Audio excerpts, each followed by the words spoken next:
Hi everyone, it's Bethany. Welcome back to my craft room. In this video, we are going to slow down, relax, and make a really pretty card. I cannot wait to see how this turns out. I actually have not made this yet, but I am really looking forward to creating this card for you. And I hope that you can just slow down and enjoy this video as well. In this video, we are going to make a really fun Christmas card. I've had a wafer die that I have been really wanting to use, so I'm going to show you all of the supplies that I'm going to use to bring this card together. And as a reminder, as always, everything will be down in the description box below this video in case you want to take a closer look at anything that I'm using to bring this beautiful card together. Go ahead and give this a thumbs up if you are ready to sit back, relax, and watch a little crafting, and let's go ahead and get started. Okay, let's go ahead and get started building this really pretty card. I have some scrap pieces of 110-pound cardstock that I'm going to use because I want to layer up some die cuts, and I also am basing my entire card around this beautiful die that says Merry and Bright. I'll also be linking everything that I'm using in the description box below this video. That way you can quickly access anything that you really want to take a closer look at, or if you want to recreate this look yourself, then you have a full detailed list of supplies. I also purchased this beautiful pattern paper pack back in probably early fall, and I am so inspired with it. I love it so much. Look at these polka dots. I think they're so pretty. The color combinations are just really nice, and I just think that they're very eye-catching. So I am kind of drawn to this thinner stripe right in the back. I think it is so pretty, and I'm hoping to base my design around this. Now, the reason why I wanted to bring in some pattern paper is because I think pattern paper is something that most people have, and if you're like me, you have it in abundance. So I like getting inspiration on how you can use that pattern paper. I tend to hoard pattern paper and then I want to save it and not use it, but I am trying to be better about that and trying to use my craft supplies. Another reason I wanted to bring in pattern paper is because I wanted to give you an idea of a card that you could mass produce, something that you could make more than once. Not that you would make hundreds of these, but I do think that this would be an easier card to do on repeat if you wanted to make multiples. So I wanted to provide some inspiration on that. The first thing I want to do is I'm going to grab my A2 layer die set, and again, these are scrap pieces of 110-pound cardstock, so these aren't trimmed down to A2 size. But the first thing I want to do is I want to just trim a panel down to be slightly less than A2, and I'm keeping my die in here because I want to just get an idea of how big my die is versus how much surrounding area I'm going to compensate for. So that looks good to me. I'm going to take that off, set this to the side. I'll bring my cutting plates in, and let's go ahead and tape this little panel down. Always save your scrap pieces. I was doing a completely different project with this 110-pound cardstock, and now I'm going to bring a whole card together with some little random pieces that I had. Okay, I'm going to angle this just so it goes through a little smoother. Place this through, and let's go ahead and cut this out first. Okay, so here is our trimmed down panel. Very nice. Now I'm going to save this tape. Can put my little die away. And the next thing I want to do is I am going to cut my design out of this panel, and I'm going to do my best to get that all centered as best as I can. And well, that looks nice, I think. Okay, so let's do there. I think that looks straight and even. Ooh, I keep shifting it. Okay, straight and even. Okay, I do think that looks good. So because I really don't want that to shift, I'm going to put tape on the top and then also the bottom, just to ensure that that stays exactly where I want it. Okay, now I'm going to send this through one more time, and we will have our top layer of this panel. Okay, I'm just going to bring in my paper trimmer really quickly, and I'm just going to cut this in half Okay. That way I have 2 smaller pieces, because what I want to do next is I'm going to repeat this step. Oh, that looks so nice. Now I want to be mindful here. Let's keep things organized. I want the insides of my letters, I want to keep those. And for this project, I don't necessarily need my letters, but I'm going to save those off to the side for another project for another day. So let's take this tape off and reveal. Oh, that looks so fun. I love how bold that is. That is just so nice. Actually, I can leave this on here because I'm going to recut these out. Okay, so I'm going to again say goodbye to the letters for this project, but being mindful to keep the inside of the A, the insides of the B, insides of both R's or all 3 R's. And I think, let me check, I think that will be it. And if you didn't want to put the little middles back in, that's a fun look as well. So if you just wanted to say goodbye to all these pieces and do it like this, it's still really fun. And also it gives you, you know, a little bit more area to showcase the pattern paper that we're going to place behind. So it's a total different look and it's beautiful. So that's just personal preference and up to you if you want to do so, but I'm here for that as well. Okay, I'm going to continue pushing these out. And then we have, isn't that pretty? This is our little top panel. So now what I'm going to do is I'm not going to trim down my remaining panels because I'm going to worry about that later. I'm going to kind of approach this in a different way, but I want to make sure that I have enough surrounding area. So I'm just going to place this right in the middle. Oops, that's kind of bothering my eye and probably yours as well to have that layered, but I'm just going to put this right in the middle and like that, send this through, and then I'm going to cut out 2 additional layers on the same 110-pound cardstock, and then we will start getting these glued together and assembling.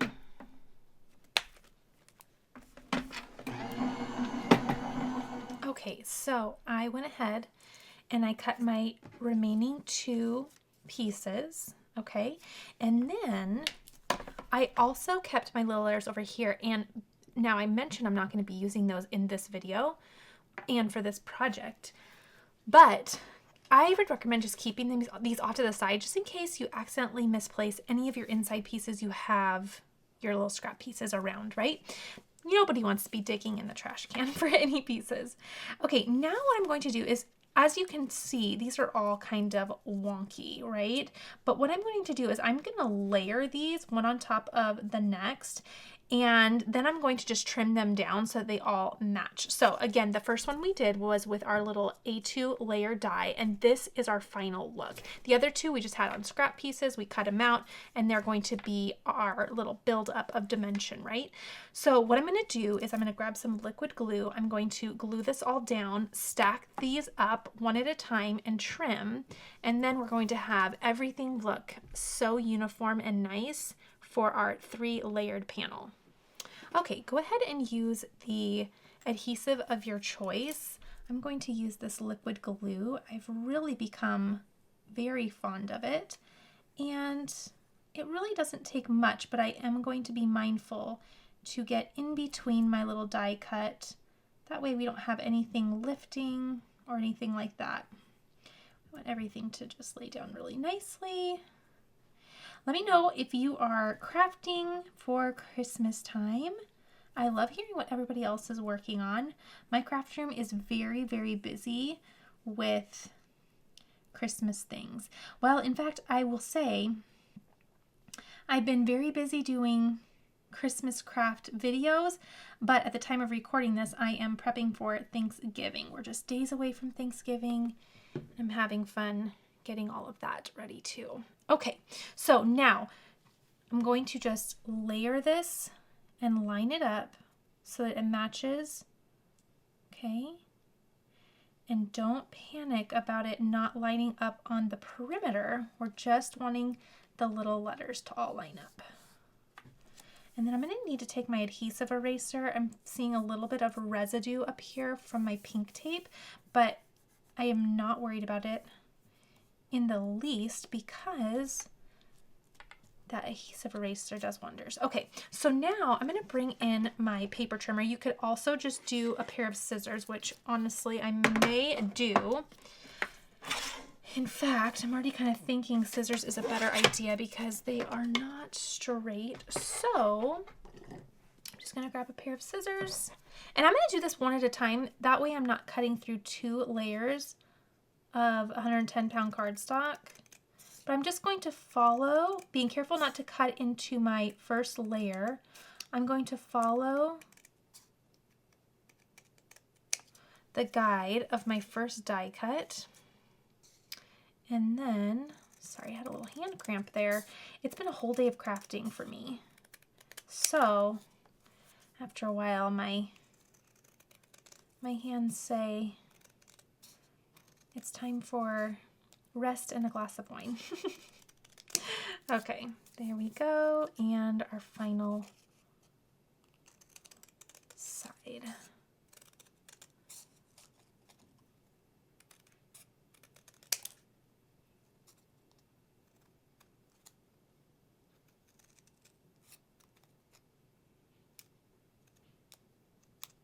And honest to goodness, that looks so good. Okay, so that's the way I approach this. I'm sure there's so many hacks on how you can get that lined up just perfectly, but I was thinking through it and I thought that kind of makes the most sense to me. And this is how I feel about crafting, right? And I've said it so many times on my channel, so I apologize, but I always say the way or the method or the technique or, you know, the way you want to approach it, whichever way makes you feel the most confident is the correct answer. My way may be different than what you might do because you might find something else makes you feel more confident, and then go for it. That is absolutely great. As long as you're having fun and you're crafting, do whatever you wish. That's just amazing. Okay. And that's what's so cool about crafting is there's so many different ways to do one thing. I love it. Okay, so layering one more time and just shifting a little bit that way. There we go. Okay, I'm going to turn that over and just press really hard. Okay, and make sure I clean up my glue. Okay, there we go. Okay, now again, I'm just going to trim. And I would use my paper trimmer, but I don't have right angles. And I kind of feel like I would, honestly, maybe trim into my panel and not be as careful. So I'm just going to do tried and true scissors. This is turning out so cute. Now, if you did not want to, you know, if you are going to mass produce this and you want to layer you don't want to layer these, you do not have to. This is just kind of the look that I'm going for to make this really, really pop. But one layer of this Merry and Bright is still going to be gorgeous. Okay, let's grab some pattern paper. So I was thinking, I really like this. I think that is so pretty. I really like it. Now, I'm going to rip this out because I know I want to do it. However, you could just do the Merry, and then for the and, you could do a different pattern. I'm wondering if the dot would be okay. The thing that I hesitate on for the dot is there's so much white, but it's kind of an off-white, so it still could work, but I just wonder if it's going to not pop as well. I'm really drawn to this. I need to use this. I think I might use it for like a shaker or something like that. let's see what else we can use. I also kind of like, you know, doing you could do the and in, let's see, how could I showcase this? You could do the and in the stripe, the Mary in the pink. You know what I mean? You could layer them, or to keep it simple and mass produce, you could do one, right? And just have it all the same one. I'm kind of wondering if I could do a different pattern on each line, if that could be fun. And I kind of think pairing with just a neutral would be a good choice. There's also a really nice, now because we have a tiny bit of surface area to work with, you want to be mindful of that. So I'm choosing things with really tiny prints. Oh, that's pretty. Do you see what I mean? Because if you do something with huge prints, you might get kind of lost with it. No. I'm trying to show an example. I really love the dots. I just think it's there's not enough contrast. There's not enough contrast. Okay, but I'm kind of thinking, let's just see what it looks like. This would be an example of one I probably would shy away from, because do you see how you kind of lose the stockings? It would look kind of cute in the and because it's big enough, but you lose it in the stockings because it's just, or I'm sorry, you lose it in the bright because there's not much. The print's too big and the font is too small. Does that make sense? Okay, so let's just cut apart some paper. Let's grab the paper trimmer because I love this paper so much that I don't want to waste a second of it. So I'm going to use my little, it looks like we need about 1 inch, but I'm going to go a little bit more. Do you see how I'm just using my grid line here? My ruler. So let's do, how about 1.25 inches? Should we do that? 1.25 inches. Oh, let's do 1 3/8 just to say we have plenty. Okay. And then how big? Well, this is going to be that it's about 4 inches. So I'm going to do about 3 3/4. Yeah. Is that going to be right? Is that going to be enough? Oh yeah, 3 3/4. Okay, so if we place that there, oh, that looks so cute. Okay, let's just play around. We always, nothing is final until, and you know what I'm gonna do? I'm not going to cut into this until we decide. So what we'll do is we will say,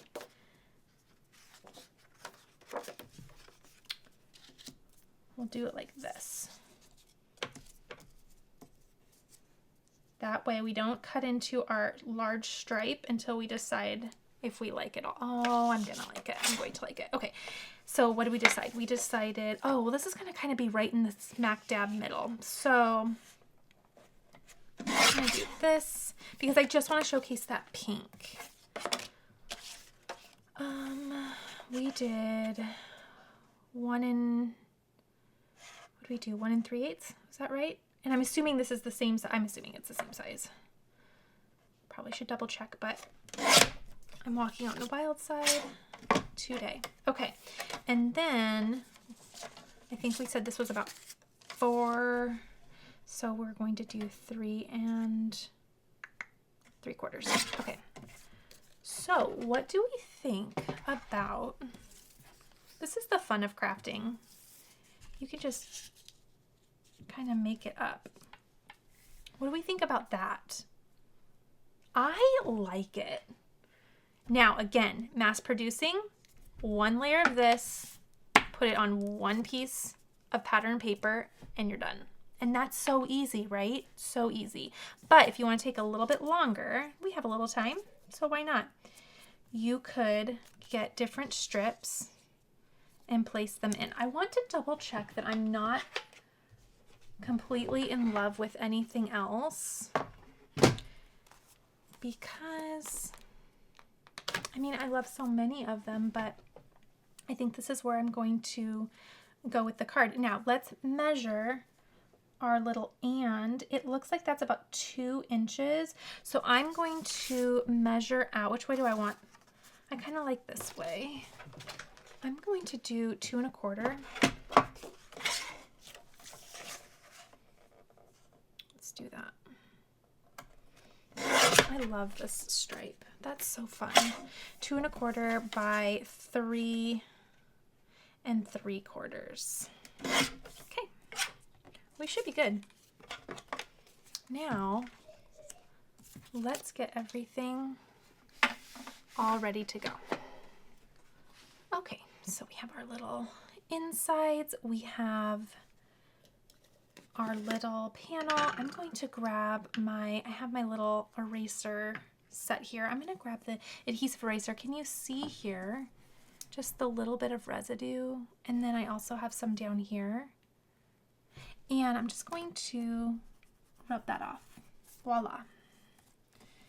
That's why I have fun with the tape, because you can always remove the residue. At least so far, so good for me. Okay, now, how do I want to apply this? Should I just glue it? I kind of think I will. Ooh, that looks like it's a little tall. Is that a little tall? Oh, you know what I could do? Duh. Let's go ahead and put these down first, because if it's a little tall, it won't matter. Okay, so I'm going to simply just take some liquid glue, and I'm not going to worry about, you know, doing a ton of glue here, because next I'm going to put this on a card. So it will kind of glue itself to itself. Does that make sense? Hopefully. Okay. Now, just glue this here. Okay, and I'm going to do the bright just because my middle piece got a little long, which is fine. Just do my little glue pieces here. Again, not stressing, because it's going to all be smushed between this and a card base in about 2 minutes. Okay. And if you had directional paper, you want to definitely make sure that you're mindful of that so that nothing's upside down, but mine is just a pattern. Okay, let's check it. I can't not, right? Love it. Oh my goodness, I love it. Okay, and now we'll do this one. Okay. And just like that. Oh, that's going to be so fun. Okay, here's the big reveal. That's cute. I love it. I love the stripe. I really do. And because the and is so much bigger, I think you can get away with a bigger pattern, right? Because it just can stand so much more. Okay, now, and then you can showcase it much better. Now what we're going to do is we're going to place all of our little inside pieces within here. So let's go ahead. I'm going to grab my little sequins wand, and let's see. I know they're all created differently. These are the R's, these are the B's, and A's, D's. Okay, so, and I kept them in the same order because they may be just a tad different in shape. Okay, so as soon as you get, and when they're this small, I just like to build them up one on top of the next on the actual card. Okay. Okay, and so I'll go through and I will place the first layer down on each of them, and I'm going to do it, you know, layer by layer, just to give that initial layer and then the second layer time to dry. That way I don't move them around when I'm applying the next layer. So I'll go ahead and place all of these down and stack them up.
Okay, there we go. Okay, I kind of feel like I lied. Maybe this isn't something you would want to mass produce. Oh my goodness, maybe not. But, you know, I would call this a Gilmore Girl card. You put Gilmore Girls on and you just have fun. It also, you know, I kind of feel like it's one of those create your own storybooks, right? Like you can decide how much or how little you want to spend on this card based on what decisions you want to make. So you could do this route and take a little bit longer, but there are, like I mentioned, ways that you could make this a shorter project. So it's one of those things that you can decide for yourself, but I enjoyed every minute of that. That was really fun. Now I will say, the top of the bee and the bottom of the bee were different sizes, and I did mess that up because I think all of the bottoms were supposed to be a little bit bigger than the top. So when you are popping out your little pieces, differentiate in piles, the bottom of the bee and the top of the bee. It's not ruined by any means, but I can tell that one of my die cuts is just a little bigger than the rest, but no problem. Okay, I'm gonna let this dry for just a second. I'm going to grab my card base and then maybe a little bit of sequins, we can decide, but let's go ahead and prep the card base while this dries. I'm gonna grab a little acrylic block just to get this all nice and flat and dry. Okay, so let's do this and this. And let's set this up into the side while we do our little card base. Okay, bringing in my score buddy here, I also have another piece of 110-pound cardstock, and I have that at 11 by 4 1/4. So half of 11 is 5 1/2. So that's where I will place my score mark, and then we'll have a really nice, oops, make sure that's straight, a really nice top folding card. So pretty, pretty, pretty. Okay, let me grab my bone folder. Press this down. Okay. And I'm going to just open and magnetize that. That way it's nice and flat for me. I think these are ready to go. And this is what's going to look like. Oh, that's so pretty. That is so pretty. Okay, and I'm going to actually, I wasn't going to do foam tape because I think we have so much dimension here with our stacked die cuts, but it's kind of feeling a little bit warped only because of layering all of those panels together and the glue. You could just set this aside and, you know, put it under a book for a while, but I want to finish this up. So I am just going to apply some foam tape. A little bit more height is something that actually makes me a tad happier. So I will do that because when you do the foam tape on the back, it just evens it all out. It flattens your panel down. So if you ever have a panel that's a little bit warped, just put some foam tape on the back and then it will just straighten on out. At least I have found that to be true. Okay, right there. Oh my goodness, I'm just about out. If you've been following my channel, then I get to open up that big, huge roll that I bought, which is, it's going to be, I think angels may sing when I open that up because it just seems like such a happy roll of foam tape. Okay, if you missed it, I'll share a craft supply haul that I just did. It's one of the favorite things I got. Okay, see how that just leveled completely out? It's amazing. It's magic. Plus, you know, a little bit more height. It's never a bad idea. It really isn't. Okay, putting that down and done. Oh, that was a good choice. Oh, I love all the colors. So fun. Okay, so now we have our card here. So let's bring in maybe a little sequins. We can always say no, but let's try. Okay, I am going to pull these little dewdrop embellishments, and I just want to see, because of everything that I have, I felt like my eye was drawn towards this because it kind of looks icicle-y. So this could be fun. So let's just see, let's just play. That's part of the fun of all of it, is just playing around. So let's see what we can do. Okay, I really like it. You can go ahead and skip it if it's not your thing, but it's my thing, so I'm going to definitely do it. I like also putting one right in here. I think that that's really fun. In fact, should I do the same over here? I kind of wonder. And just kind of like mirror it a bit. Oh, I should have taken a mental picture of how it was just in case. But, oh, that's cute. I'm gonna do it. I'm gonna do it. Life's so short. Just add the fun little pop of fun at the end. Okay, so I like that. I'm going to add it. So one thing is that there are a lot of sizes of these little dewdrops. I think they're so fun. So I kind of went with the two middle ones. So what I'm trying to say is there's one bigger and then there's even one smaller. So I went with the two medium-sized ones. Okay, I like that. I think it's fun. And then I believe, I can't remember, I use these a lot, so I really should know the answer, but I believe these dry clear. Because right now they kind of look a little cloudy from the glue, but I think, if I remember right, they dry a little bit more clear. Okay, and whoops, last little one. Flip this on over. And you could add more if you want. I'm just going to do 2 groupings of 3 because I kind of like just it being anchored in the center there. This little second tier here, I like that. So I'm going to stop there, and I think that's so fun. And I love this little subtle shine. They're not shiny, but they're kind of glossy and glassy, and I think they just kind of look like frozen little dewdrops. I think they're so fun. I think it's really kind of wintry and fun, so I really like that. I hope you enjoyed this cute little card. I might take back my statement of saying that you could mass produce this because it did take me a little bit of time, but it was time that I enjoyed, so I'm really thankful for it. So I hope that you enjoyed watching this. Please be sure to give this a thumbs up if you did, and let me know what's happening on your craft table as well. I'd love to hear what you are up to. All right, everyone, I'll see you in the next video.